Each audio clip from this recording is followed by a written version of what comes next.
엘리사벳은 나이가 너무 많아서 자녀를 가질 수가 없는 노부부였습니다. 이들은 제사장 가문에 하나님을 신실하게 잘 섬기는데도 자녀가 없었습니다. 성경은 이들을 하나님 앞에서 흠이 없고 주의 계명대로 사는 신실한 의인이라고 소개합니다. 사가랴 제사장이 직분을 감당하기 위하여 분향하러 성전에 들어갔을 때 천사가 나타나서 아들의 탄생을 고지해 주면서 이름을 요한이라고 지어주었습니다. 요한이란 이름은 하나님의 은혜, 하나님의 선물이라는 의미입니다. 이 아이는 사명을 가지고 태어났는데 지극히 높으신 이의 선지자로서 구약의 마지막 선지자입니다. 그는 오실 메시아 예수님의 길을 예비하고 주의 백성을 회개시키는 사명을 부여받았습니다. 그리고 어린 나이로부터 이스라엘 앞에 나타나기까지 빈들에서 광야에서 연단과 훈련의 고독한 삶을 살았습니다. 선지자 말라기 이후에 400년 동안 이스라엘에 선지자가 없었습니다. 많은 이스라엘 백성들이 참된 메시아를 기다리던 때에 세례 요한은 예수님의 길을 준비하면서 광야에서 외치는 자의 소리로 제사함을 얻게 하는 회개의 세례를 전파했습니다. 많은 사람들이 그의 신실한 사역 앞에 나와서 회개의 세례에 참여했습니다. 세례 요한의 신실한 사역에 많은 사람들은 혹 당신이 구약에서 예언한 메시아 그리스도가 아닙니까? 라는 질문에 세례 요한은 분명히 얘기했습니다. 나는 그리스도가 아니다. 나는 그분의 신발끈도 풀기도 감당하지 못하는 지극히 부족한 사람이다 라면서 자신을 드러내지 않고 오직 그리스도만 드러내는 신실한 선지자였습니다. 그런데 오늘 본문을 보면 이렇게 신실하게 예수 그리스도를 준비하는 생애를 어렸을 때부터 살았고 광야에서 외롭게 연단과 훈련을 받고 때가 되면 많은 사람들에게 예수님의 길을 준비하면서 회개의 세례를 베풀었던 세례 요한이 오늘 본문에 많은 사람들을 당황하게 하는 질문을 세례 요한이 합니다. 세례 요한이 옥에 갇혀 있으면서 자신의 제자 2명을 예수님께 보내서 이렇게 질문합니다. 당신이 우리가 기다리던 그 메시아입니까? 아니면 다른 일을 우리가 기다려야 됩니까? 우리 20절 한번 읽어볼까요? 시작. 그들이 예수께 나아가 이르되 세례 요한이 당신께 여쭤보라고 하기를 오실 그이가 당신이니까 우리가 다른 일을 기다리까 하더이다. 여러분, 어떻게 세례 요한이 다른 사람이 이렇게 질문하면 몰라도 예수님의 길을 앞서서 자신의 생애를 다 바쳐서 예수님을 준비하며 많은 사람에게 예수 그리스도를 증거했던 세례 요한이 어떻게 이런 질문을 할 수 있겠어요? 어떤 사람들은 세례 요한 자신을 위해서가 아니라 세례 요한이 제자들의 신앙을 굳게 세우기 위해서 이러한 질문을 했다라고도 얘기합니다.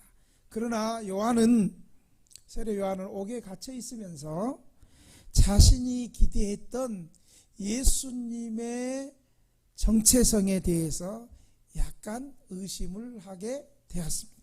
그 이유는 예수님이 하신 행위들이 자신이 기대했던 메시아상과 다르기 때문입니다. 우리도 어때요?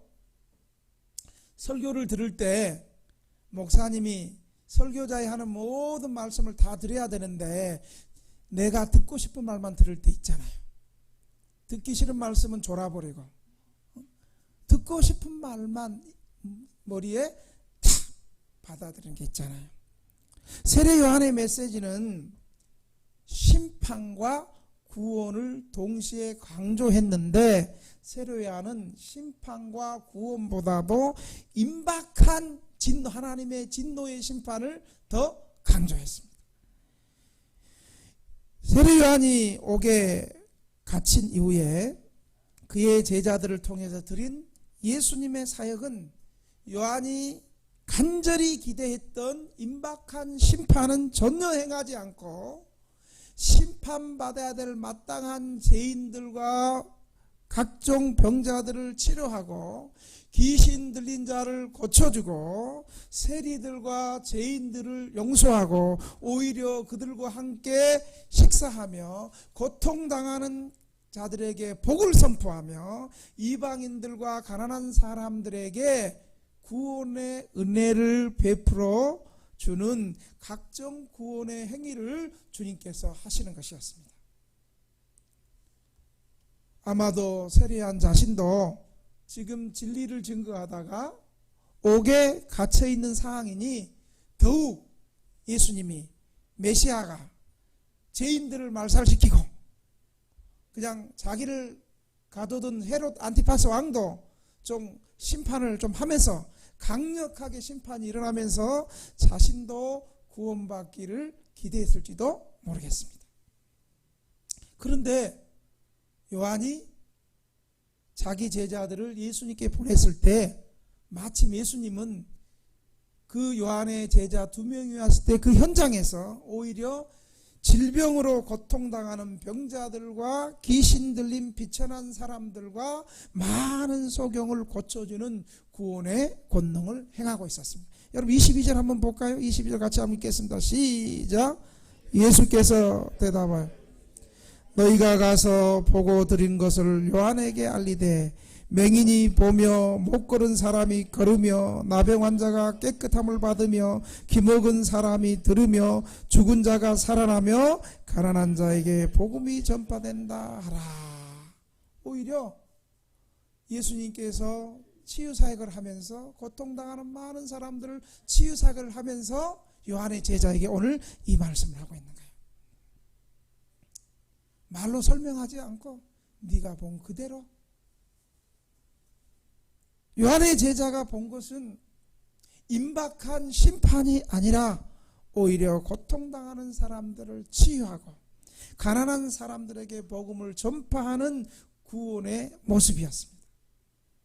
요한은 임박한 하나님의 진노가 곧 임하니 당신들 회개하시오 하나님의 임박한 진노를 선포했는데 오히려 예수님은 죄인들에게 임박한 진노가 아니라 하나님의 자비가 내린다고 선포하며 그들을 불쌍히 여기고 치료의 은혜를 행하고 있습니다.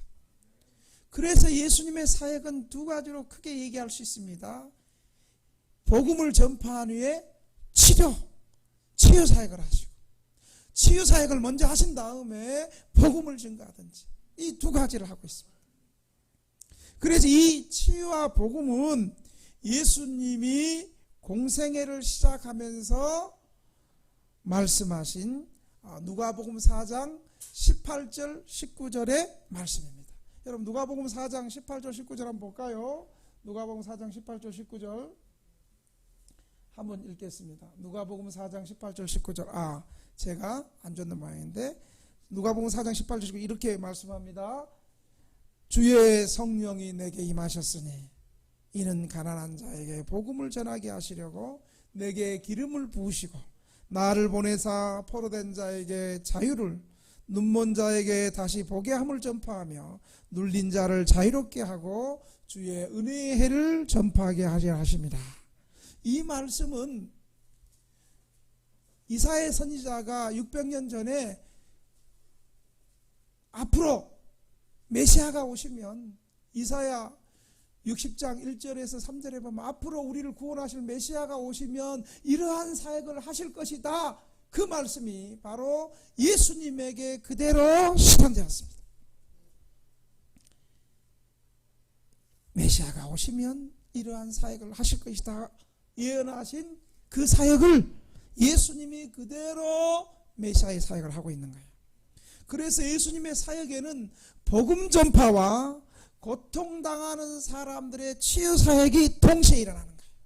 예수님의 구원 행위를 구체적으로 보여주는 것이 고통당하는 사람들을 불쌍히 여기고 그들을 치유해 주시고 그들에게 복음을 전파하는 거였습니다. 그래서 예수님은 말씀 사역이 있는 곳에 치유 사역이 있고 치유 사역이 있는 곳에 또 말씀 사역이 있는 것입니다.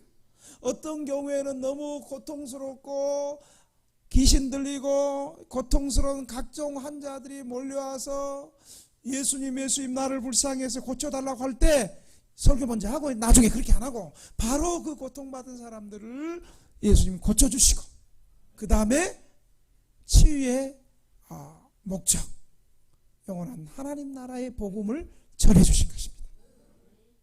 대부분은 예수님께서 먼저 회당에서 하나님 나라의 말씀 구원의 복음을 전해주신 다음에 그 다음에 고통받는 사람을 고쳐주셨습니다. 예수님의 복음 전파와 치유는 상호 보완적이고 함께 일어나는 것입니다. 함께 일어나는 것을 이상하게 봐서는 아니 됩니다. 그래서 예수님은 세례 요한과 그의 제자들이 예수님에 대해 오해가 없기를 바라시면서 23절을 말씀하신 겁니다. 우리 23절 한번 읽어볼까요? 23절 시작. 누구든지 나로 말미암아 실족하지 아니하는 자는 복이 있도다 하시니라. 그러면 여러분 세례 요한은 믿음이 부족한 선지자입니까? 예수님은 세례 요한을 어떻게 평가합니까? 오늘 본문은 세례 요한을 세 가지로 예수님이 평가하고 있습니다. 첫째, 세례 요한은 갈대와 같이 연약한 사람이 아니다. 우리 24절 한번 읽어볼까요? 시작. 요한이 보낸 자가 떠난 후에 예수께서 무리에게 요한에 대하여 말씀하시되 너희가 무엇을 보려고 광야에 나갔더냐? 바람에 흔들리는 갈대냐? 세례 요한을 향해서 바람에 흔들리는 갈대, 이 바람에 흔들리는 갈대는 세례 요한은 연약한 사람이 아니라는 거예요. 갈대와 같이, 갈대는 어때? 약하고 변덕스러운 것인데 여기서는 감옥에 갇힌 세례 요한을 빗대어 말하는 반대말이에요. 반대말. 오히려 세례 요한은 갈대처럼 약하면 감옥에 가지 않는다. 오히려 세례 요한이 약하고 변덕스러워서 옥에 갇힌 것이 아니라 세례 요한은 하나님의 말씀 앞에 목숨을 거는 강한 선지자이기 때문에 그 당시 최고의 독재자 헤롯 안티파스가 자신의 남동생의 부인을 아내로 채워버린 그 사건 앞에서 당신이 율법에 저촉하는 제약을 범했다. 왕이시여 회개하라. 강력하게 외치다가 어떻게 돼요? 옥에 갇죠. 옥에 갇히는 거예요. 여러분 진리를 외치면 옥에 갇힐 수 있어요? 오히려 세례 요한은 갈대, 바람에 흔들리는 갈대처럼 약하고 변덕스러운 사람이 아니고 진리에 강한 신실한 사람임을 예수님은 평가해 주는 거예요. 세례 요한은 출생 때부터 좋은 가문에서 태어났습니다. 그리고 편안한 삶을 살 수 있었음에도 불구하고 그 모든 것을 다 거부하고 광야에서 고독한 삶을 살았습니다.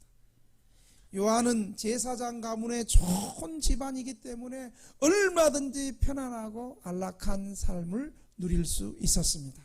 그러나 세례 요한은 편안한 삶을 버리고 광야에서 예수 그리스도를 증거하는 외롭고 고독한 삶을 살았습니다. 여러분 광야가 어떤 곳입니까?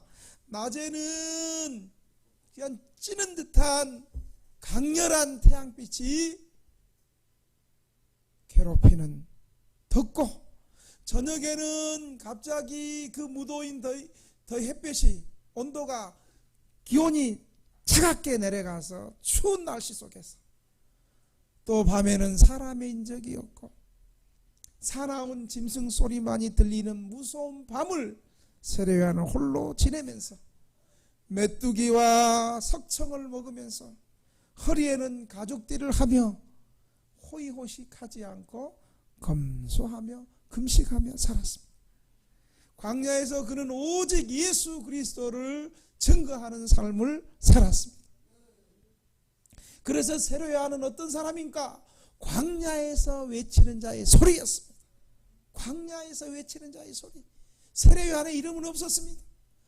그 선지자, 광야에서 외치는 자의 소리. 무슨 소리를 광야에서 했었습니까? 보라, 세상 죄를 지고 가는 하나님의 어린 양을 보라. 예수님을 향해서 이렇게 말했습니다.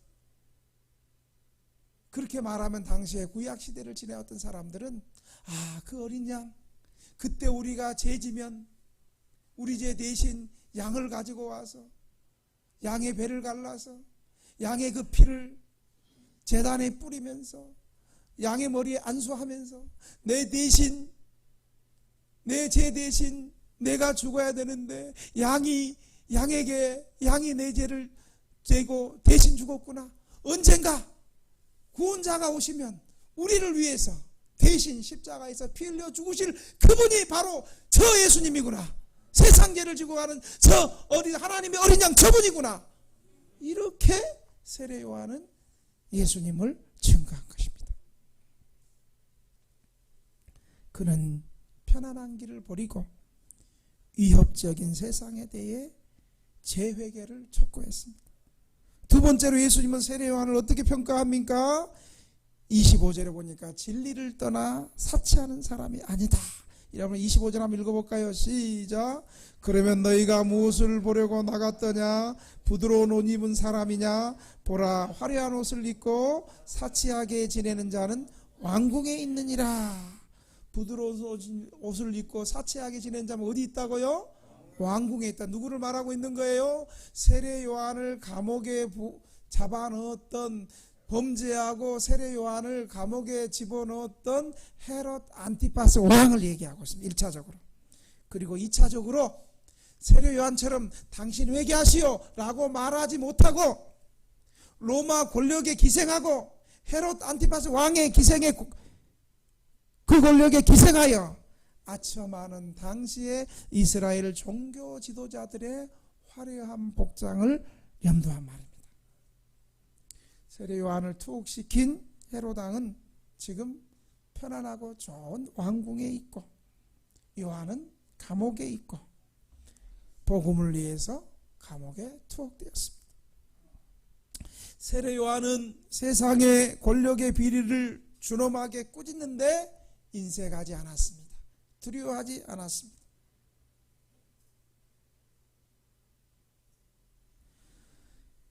세리들에게는 정한 새 외에는 강탈하지 말라 그랬고 군인들에게도 정한 월급 외에는 협박하지 말라 그랬고 더 나아가서 당시의 최고 권력자인 헤롯 안티파스 왕 앞에서 당신의 동생의 아내인 헤로디아를 아내로 삼은 것은 부정한 일이고 율법에 저촉되는 일이니 회개하시오라고 꾸짖다가 그는 감옥에 갔습니다.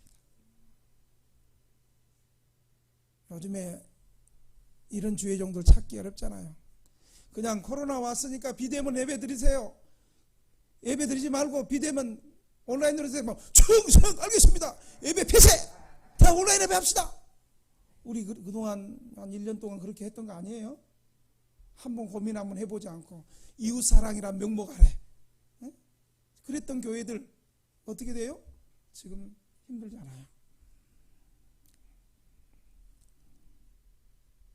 이 말씀은 세례 요한이 이 권력의 그늘에서 아첨하며 살았던 종교 지도자하고는 달리 오직 하나님께 받은 사명을 다한 훌륭하고 멋있는 사람이었습니다. 요즘에 찾아보기 힘든 사역자이며 이러한 사람이 그리워지는 시대에 사는 것 같습니다. 저도 핍박하면 도망갈 거예요. 다 똑같아요.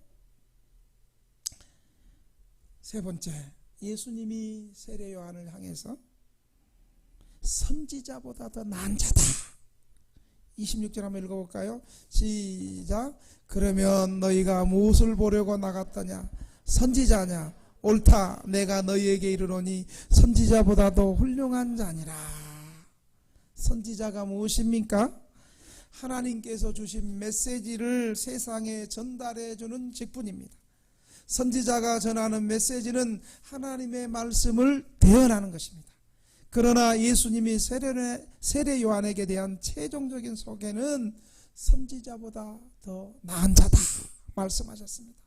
즉 세례 요한은 구약의 많은 선지자들과는 구분되어 메시아의 선구자로서 활동했고 오직 예수님을 전하는 자의 소리로만 살았던 마지막 구약의 선지자라고 말할 수 있습니다. 많은 사람들이 자기 혼자 편리하게 자기 유익을 위해서 살려고 하는 이때에 세례 요한과 같이 복음을 위해서 고난을 받으며 주님을 증거하신 삶이 필요합니다.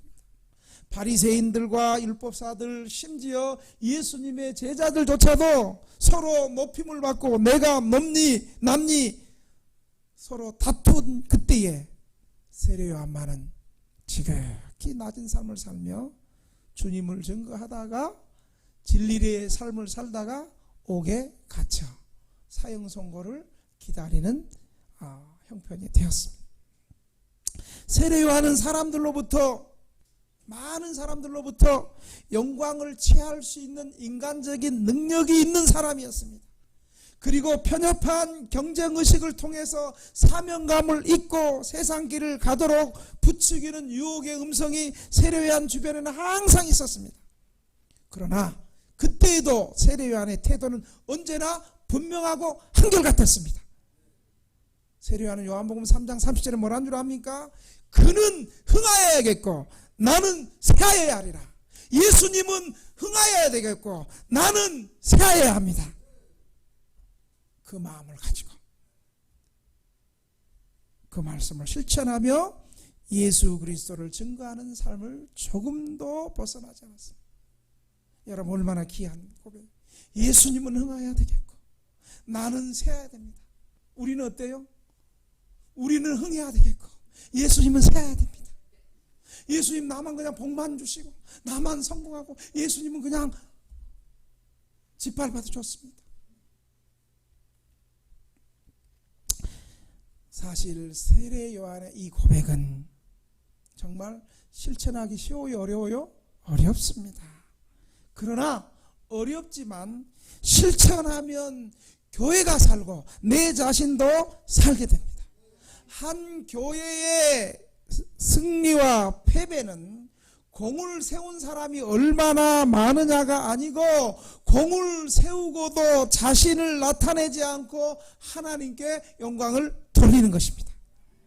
교회가 갈라지는 이유는 자기 공을 공치사하고 내가 잘나니 내가 못났니 왜 나는 몰라주니 이러면서 시험 드는 겁니다. 예수님은 흥하셔야 되고 나는 쇠하여야 되리라. 이 고백은 세례 요한의 최고의 신앙 고백입니다. 여러분 우리들은 어떻게 해야 될까요? 나 혼자 흥하고 내 옆에 있는 성도들은 쇠해야 되리라. 끄떡끄떡하면 안 돼. 그거 아니요. 교인들은 흥하여야 되겠고 나는 쇠해야겠다. 이런 고백이 저와 여러분에게 모두에게 있었으면 좋겠습니다. 감옥에 갇혀있는 마지막 인생의 순간에서 세례 요한은 그의 제자들에게 예수님을 만날 수 있는 기회를 마련하고 예수님을 더 깊이 알고자 했고 이 예수님을 증거하고자 했습니다. 그는 하나님이 인생에 부여준 사명을 너무나 잘 알고 있었습니다. 그리고 그 길을 충실히 걸어갔습니다. 세상의 평가를 쫓아서 딴 길로 벗어나지 않고 오히려 많은 사람들에게 예수 그리스도를 증거하는 사명을 감당하는 삶이야말로 예수님께서 크게 인정하고 칭찬받는 삶입니다. 그래서 세례요한을 향해서 예수님은 여자가 나온 자 중에 최고의 사람이라고 세례요한을 극찬하고 있는 것입니다. 여러분, 이 삶을 누가 걸어갔습니까? 베드로도 걸어갔고 사도 바울도 걸어갔고 초대교회 많은 성도들이 고난 가운데 이 길을 걸어갔습니다. 그러니 우리도 이 길을 걸어가야 합니다. 세상의 눈으로 볼 때 가장 낮고 비천한 삶을 살다가 가장 비참한 최후를 맞이한 믿음의 사람들이었습니다. 그러나 그들의 삶은 기독교 역사상 가장 위대한 삶이 되었고 예수님께서도 가장 기뻐하는 사람들이 되었습니다. 사랑하는 등대교회 성도 여러분, 예수님이 영접한 우리도 세례요한처럼 세상에 대한 시선을 아랑곳하지 않고 내일 나에게 어떠한 고난이 찾아온다 할지라도 사람들에게 예수님을 증거하고 예수님을 따르는 세례요한과 같은 삶을 살아가는 복된 성도들이 되시길 바랍니다. 가장 크고 능력 있는 이름, 그 이름 예수 그리스도를 증거하는 사람이야말로 하나님께서 그 사람을 높여 주실 것입니다. 전 인생을 바쳐서 예수 그리스도를 증거하는 우리의 삶이야말로 예수께서 가장 큰 자라고 인정해 주실 것입니다. 우리는 아직도 우리 주변에 우리 동네에 구원받아야 할 사람들을 주님께로 인도하는 복된 저와 여러분이 되시기를 주의 이름으로 축원합니다. 기도하겠습니다. 주님, 오늘 세례 요한을 주님께서 복음을 위해서 진리의 길을 걸으며 하나님 앞에 생명을 걸고 복음을 쫓아다녔던 세례 요한을 가장 큰 자라고 말씀했던 것처럼 우리도 그러한 삶 살아갈 수 있도록 성령의 날마다 새 힘 주시옵소서. 예수님의 이름으로 기도합니다.